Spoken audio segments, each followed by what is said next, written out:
The main purpose I wanted to bring you on today was that first I wanted to have a chat directly with you, one-on-one, first time, finally.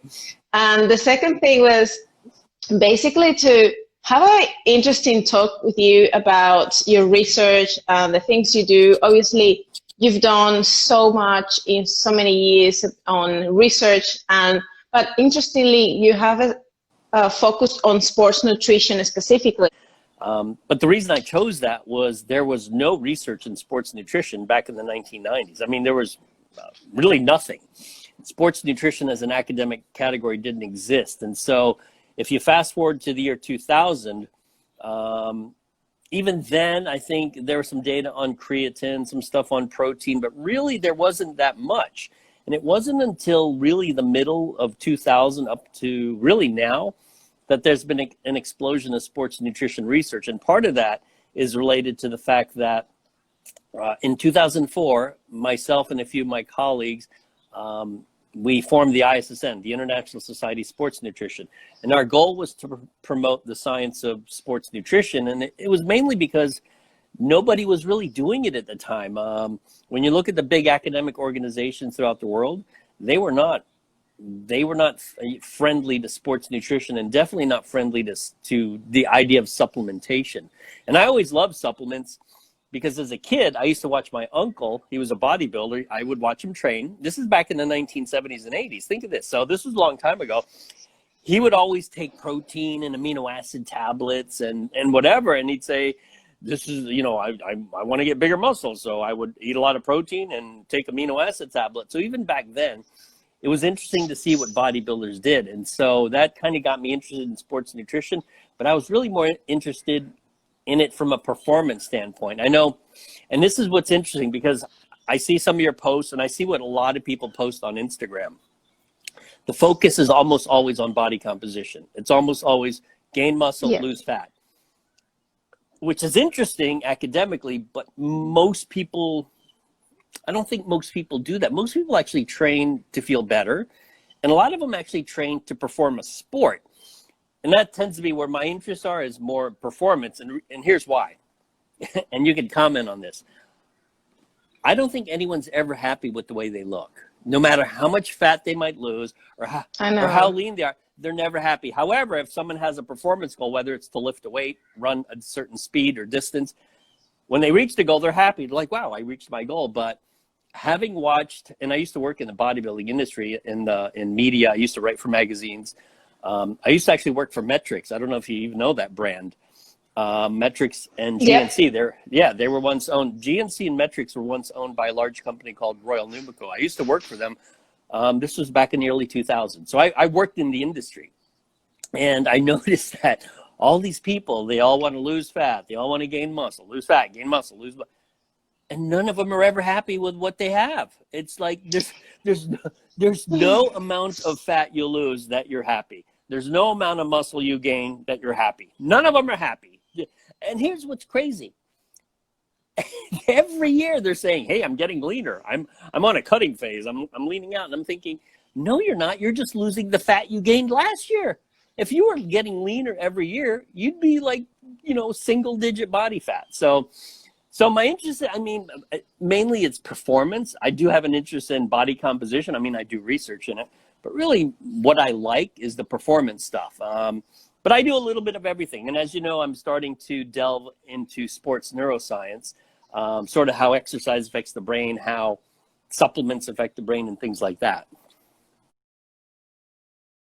You focus a lot on creatine and other supplements, but mainly when you speak about creatine, you do a really nice, you see creatine more than just for performance, but you see them that it has much more benefits than just that. What have you discovered? What have you found in terms of creatine being effective or beneficial for something else, or even like looking at population?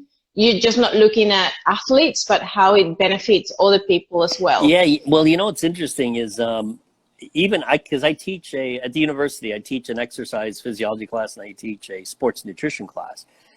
And most people, here's what's interesting, most students creatine. These are exercise science majors. They don't take it because Well, the women typically say, well, I don't want to gain weight. And most guys, the guys who are athletes, they take it. But guys, if they're not athletes, they won't take it. But I tell them that, sure, you can take it for gaining lean body mass or increasing strength or something like that.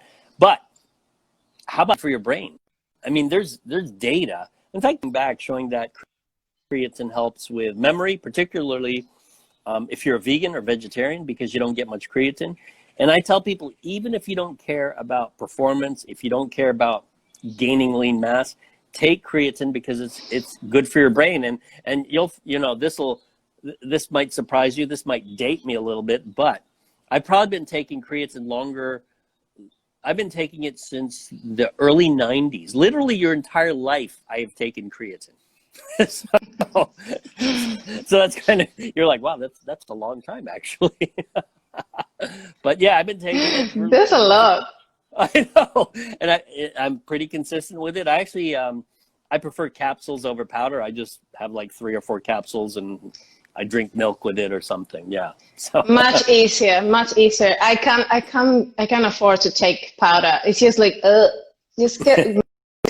But when it's anything that is in tablets, it's bearable. It's all right. So right. yeah, and how often do you take it? Every day? Do you have them in the morning, in the night? What's the best time in terms of timing when you use creatine for something different that is not necessarily performance?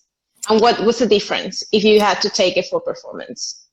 Well, I mean, I know I've done a little bit of the work, but Darren Candow in Canada has done a lot of the work on creatine and timing. I mean, there might be a slight advantage to taking it post-workout. But to be honest, if you take it consistently, I always take it. I take whatever, all my supplements in the morning, just because I wake up, I drink coffee, I take my pills and powders or whatever. I take it in the morning because it's a behavior that I know I'll repeat. So I won't quit on it. Whereas I think it's, rather than getting a strategy, people say, well, when should I do it? I said, well, you should do things when it works for you. I mean, it's the same with exercise. When should I work out? Well, you should work out when you'll repeat it. Some people are morning people. Some people are evening people.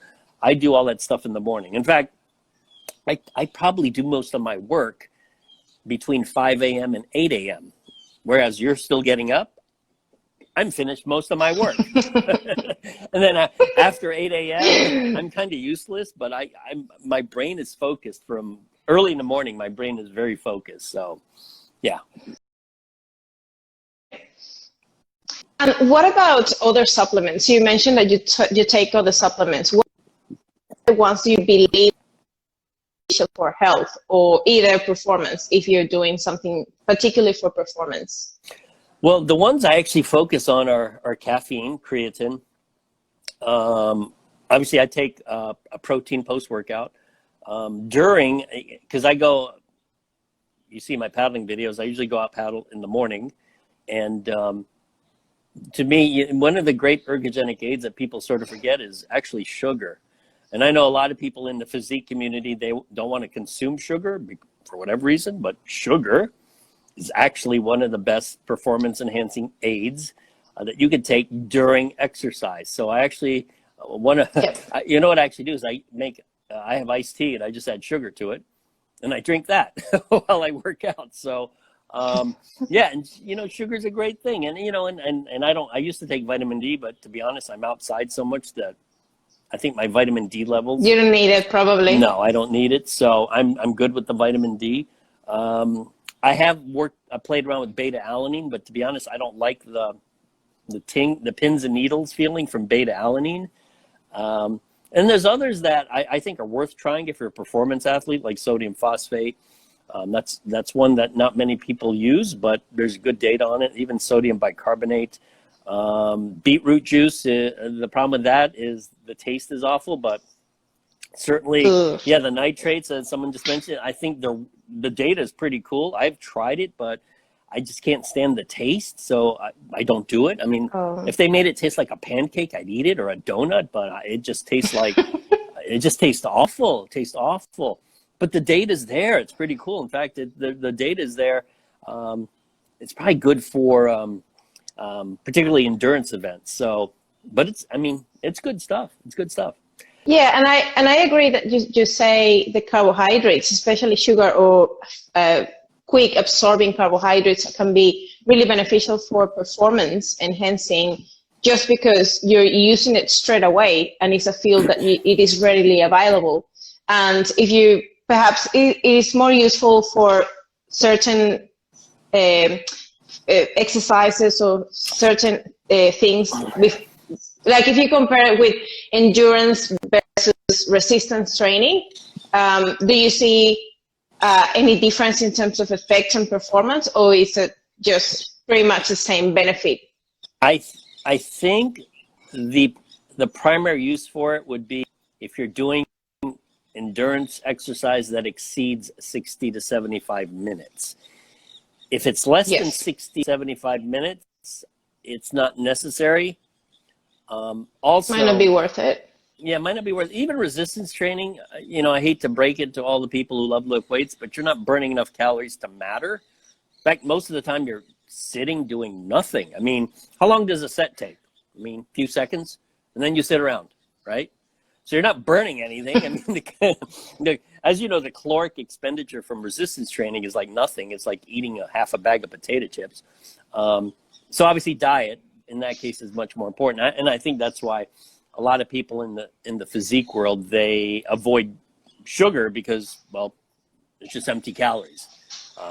But then again, their goal isn't really to perform. Their goal, particularly in the physique world, is just to look pretty, right? You just want to look pretty. Yeah, but it's funny because I hear a lot of, especially bodybuilders or people that resistance train really hard, they go after their training and they have this anabolic window and they need to eat the protein with the sugar or carbohydrates. And there's a little bit of research into that, but what are your thoughts about eating some sort of rapid absorbing carbohydrates after training? Does that have any benefit to it? For what kind of athlete? When we're speaking about resistance training. And these would be bodybuilders? Specifically, we could be bodybuilder. Yeah, potentially is the one that I've seen the most doing this practice. So really for physique. It's for physique, right? Yeah. In that case, I'd say you don't need the carbs. I know people talk about glycogen repletion, but you'll replete the glycogen just by eating your normal with your meal. Yeah, normal meals. Yeah. But at the end of the day, post-workout protein works just fine. I mean, 20 to 40 grams. I mean, the more the better. You're not gonna go wrong consuming more. I know people say, well, you know, the muscle protein synthesis maxes out at 20 to 40 grams. Well, you can still consume more than that if you want. Your body's going to oxidize it. So, but at minimum, I'd say 20 grams post-workout. Maybe from 2014, you've been doing quite a lot of reviews and research on protein and body composition. And you recently did one review that focused a lot more in how overfeeding protein and other macronutrients have an effect on body composition. What was your take on that research? Protein overfeeding versus, let's say, carbohydrate or fat? Is that what you were getting at? Yeah, so different macronutrients, how do you affect body composition when you overfeed? Right. Like, let's say, for 20%, 40%, 60%, is there a difference? Well, effect? What's interesting is nobody, prior to 2000, I think it was 2015, we published our first paper on that.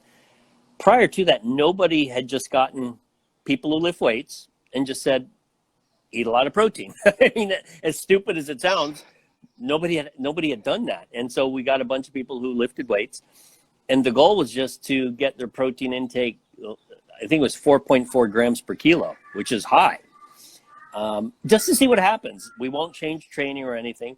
And the bottom line is, in general, nothing happens if you don't change your training. If you eat a lot of protein, it's very hard to get fat on it. It's very hard. Now, if you eat a lot of protein but change your training, then it looks like you can enhance lean body mass to a point. It looks like if you're at about somewhere between 2 and 3 grams per kilo, that's all you need for gaining lean mass. Excuse me. However, it seems like if you go higher, it promotes a loss of fat mass, and we're not sure why. It might have something to do with the thermic effect of protein, maybe an increase in NEAT, non-exercise activity thermogenesis. But sort of the bottom line is if all you did was just eat more protein, and the caveat or the got to be specific here, these people were just drinking more shakes. It was all whey protein. It wasn't like they were eating food, because you can't eat that much food. Yeah. You'd be eating all day. So if you're consuming all this protein from shakes, it is really hard to get fat on it. In fact, a lot of the subjects complained that they were hot all day. Why? Because of the thermic effect of protein. So at least we know that if you're going to just overeat on protein, it'll be hard to get fat, but it'll help you gain muscle to a point. And if you eat a lot of protein, maybe it promotes more fat loss. Now, I see a question there in terms of endurance athletes versus strength power athletes. I actually think endurance athletes need just as much, if not more, protein, because they actually beat up their bodies a lot more.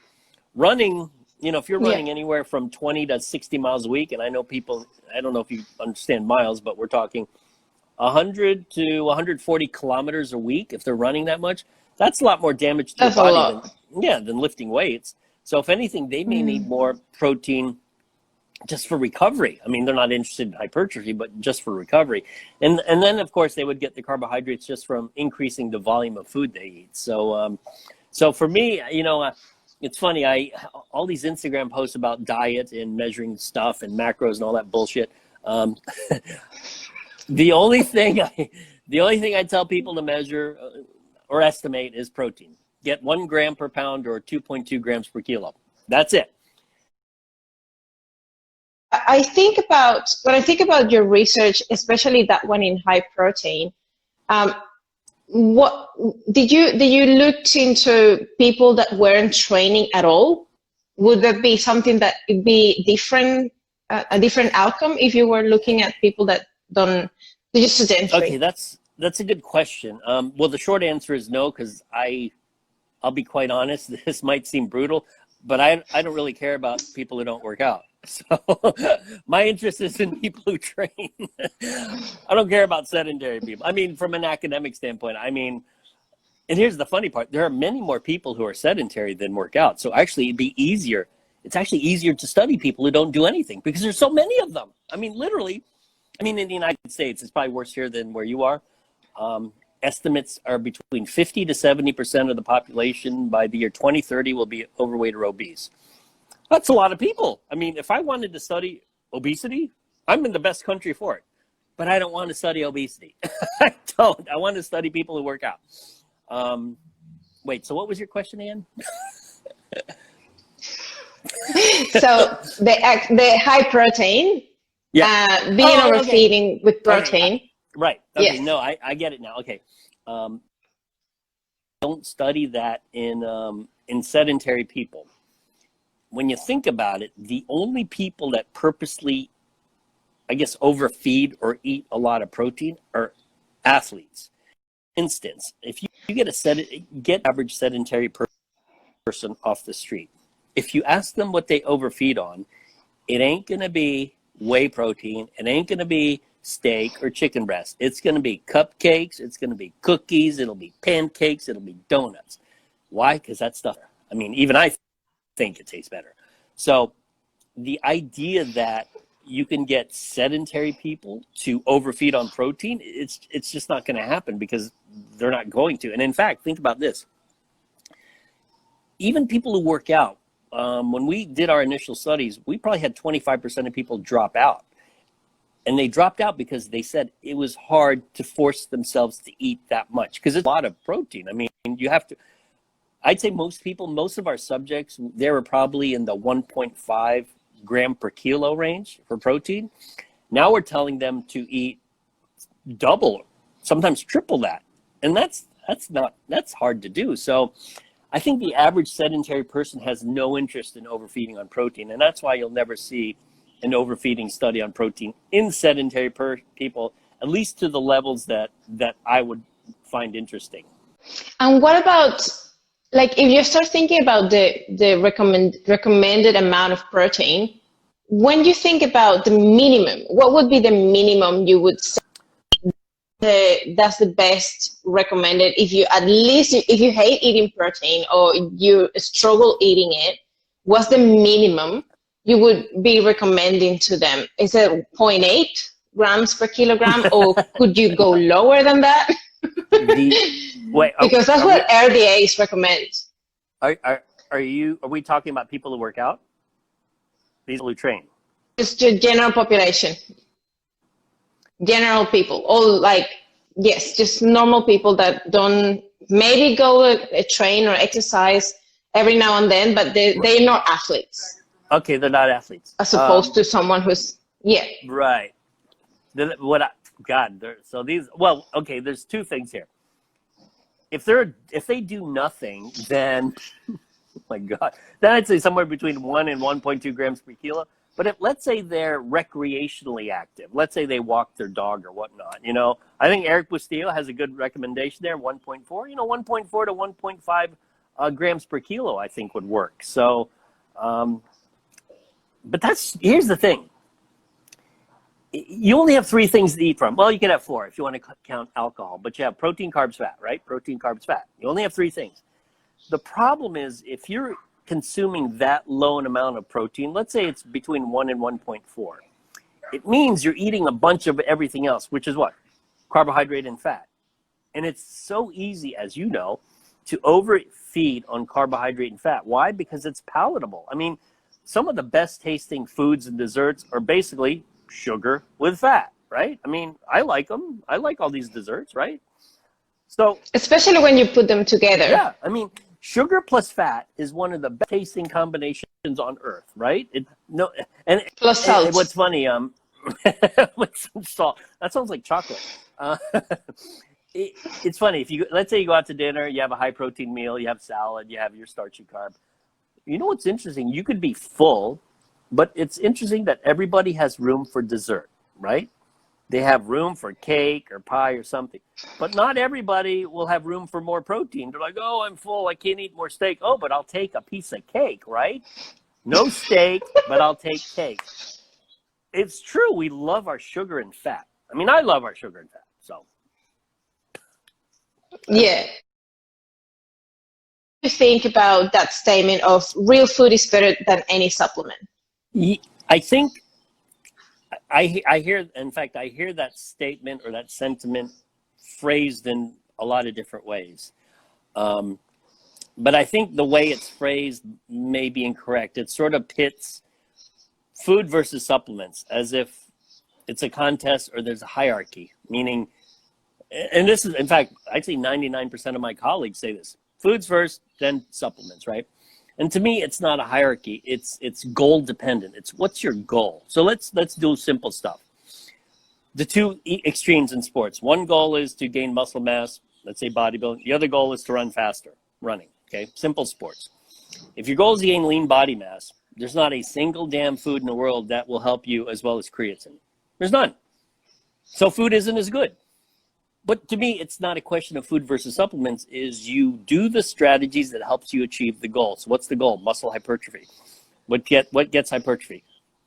Correct training. So your resistance training program has to be has to be dialed in. Calories, you got to get calories. So focus on protein, then carbs and fat. Creatine definitely helps. And maybe some other supplements that, that might help you train harder. Now let's take the endurance end of the spectrum. And this might be a little different because in endurance, let's say to help you train, let's say you're a runner or cyclist. During training, caffeine, sugar, and water will help you perform.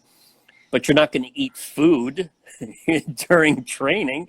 You got to consume it as a supplement. And typically that supplement will be a sports drink. I mean, you could always take a pill as well. So in that case, I think it's a mistake to create this, really it's a fake hierarchy. And I'd say most of my colleagues are guilty of it. They always say foods first, supplements second. So no, it's like use what works. Who cares if it's a supplement? Who cares if it's a food?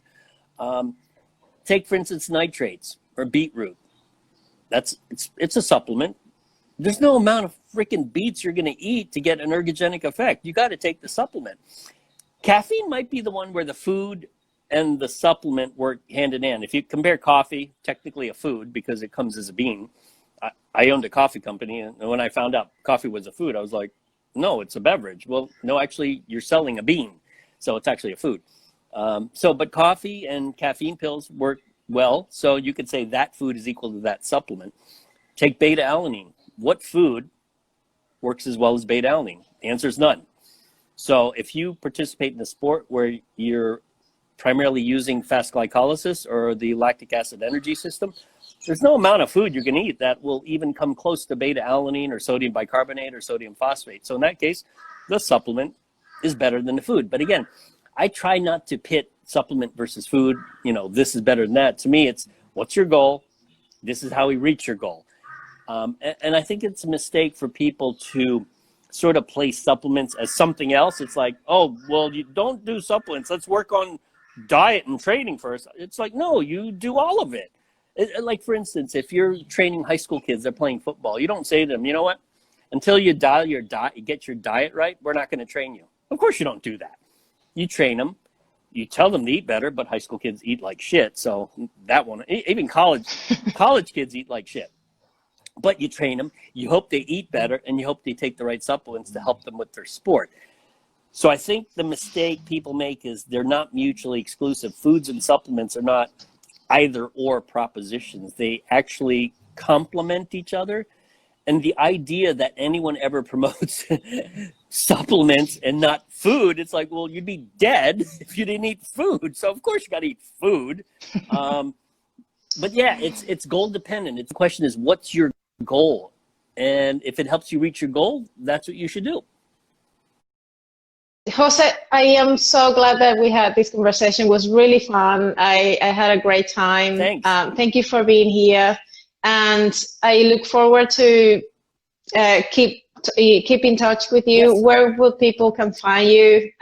Well, the best is Instagram. Anything you want to talk about? Right. You can find me on Instagram at the ISSN. Also, maybe you can come to next year to Florida for the ISSN conference. It is in June. It's in June, and it's always in Florida. It's always the middle of June. The website is issn.net, and we have one of the best, if not the best, sports science, sports nutrition conferences in the world. And it's a lot of fun. You'll meet a lot of people just like you. They love to talk about exercise and diet and supplements and everything. I mean, the camaraderie is great. I think you would love it. So you should plan on Florida next year, June 2021. I want to go. I really want to go. I really want to go to Florida. But I'm just crossing my fingers that this pandemic ends and we can go back to normal life. It'll end by be done. Fingers crossed. Okay. Well, and Jose, thank you so much for everything. Have a great day. And thank you. Again, kudos to you. Thanks. You have a great day. Bye-bye. Bye-bye.